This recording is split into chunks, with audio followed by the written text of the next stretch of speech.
Big sigh. I will never look like that again, will I?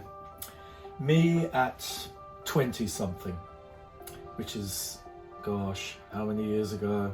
Over 70 years ago.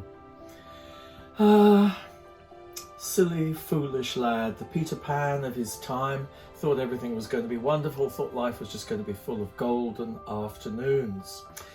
And unfortunately, Keith, life isn't like that. You were cushioned and feather-bedded and loved by your family, and then you were sent out into the wide, wicked world. But you did receive a piece of advice. And amazingly, you took that piece of advice, didn't you, Keith? That piece of advice came on an October afternoon. You were walking across Regent's Park in London, going to your flat in Primrose Hill, where you were lodging at the time.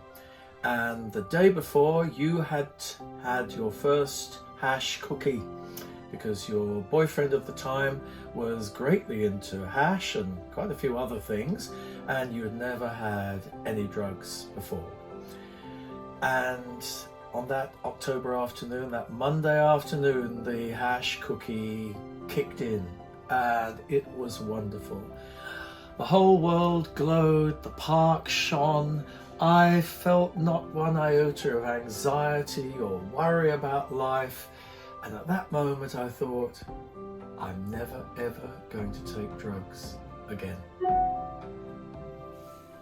Because I felt so good that I knew somewhere deep inside this brain of mine that I would rely on drugs to live my life through drugs, with drugs, and I didn't want to do that. I couldn't afford to have my brain, such as it was, hijacked and undermined by another influence.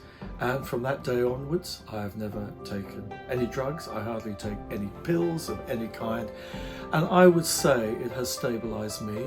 I won't say it made me mature, because it took me an awful long time to become mature and to take responsibility for myself, to become accountable, as well as to be honest, both with myself and other people. That took a bit of time, but at least I wasn't seeing life through a filter. When I felt pain, it was my pain. When I felt joy, it was my joy. It wasn't through somebody else. And that was, at that time, the best piece of advice I received. And I received it from me.